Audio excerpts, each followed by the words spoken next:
Hi everyone, we are back and we are going to talk about polymers. And polymers encompass basically a class of materials that we're going to refer to as soft matter or soft materials. So they can be polymers, colloids, biomaterials, proteins, basically a ton of basically materials that we're interested in investigating, a lot of composite materials. And the key thing for soft matter is that they're going to have energies on the scale of kT, meaning that they are basically held together by these intermolecular interactions, and they're highly adaptable. They are dynamic materials, and they encompass a wide range of material properties, exhibit a wide range of material properties. Time temperature equivalence, viscoelasticity, all of those great things. So polymers are very, very long polymers, very, very long molecules, excuse me. And basically, we can kind of envision polymers are made up of monomer units. So this polymer is polyethylene. It's what's made up of your garbage bags. It comes in high density polyethylene, low density polyethylene. But we can see here that this polymer is made up of a monomer unit, and this monomer unit will repeat n times. So if n is around 10 to 100, we call that an oligomer. But a polymer can vary, that n can be up to 500 K for high molecular weight polymers. So that's a significant amount of intermolecular interactions effectively that scale, and you're going to have billions and billions of polymers.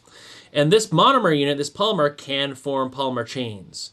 So that chain can have many different types of architecture. So it can be random coil, it can be elongated, and those polymers basically change their conformations quite often.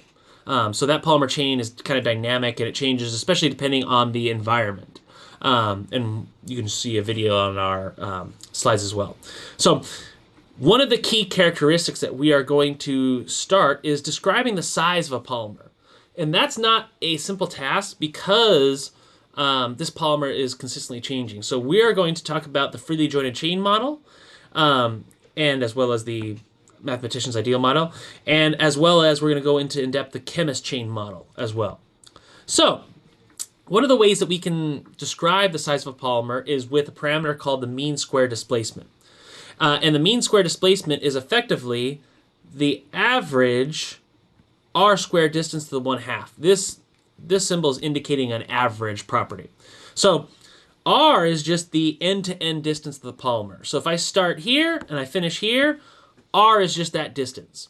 And we are going to take the average of that distance r squared over many, many, many, many different microstates, or over time, or we're going to look at a single snapshot of billions of identical polymer chain models. So how can we start to calculate that value? Well, let's look at some basically n-case scenarios. So let's consider if we had a polymer and we just stretched it out completely, so that our monomer unit that has a certain length L, we just stretched out fully n number of times, which is our number of monomer units.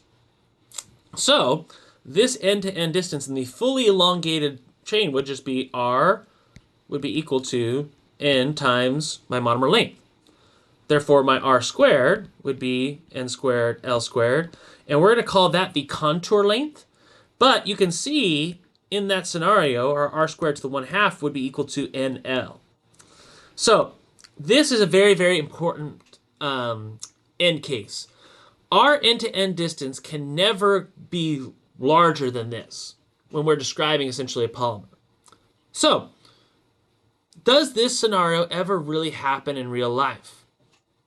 No. Why is that? It goes back to this interaction. If I fully elongate my rigid chain, my, again, entropy, K, Ln, number of microstates, my number of microstates here is 1. So this is not a likely scenario. So it's not likely to happen, but there's no longer, chain configuration. So let's think of another model. And next time, in the next video, we're going to talk about the ideal or freely jointed chain model, or the mathematician's model, also the Gaussian model. It goes by a lot of names.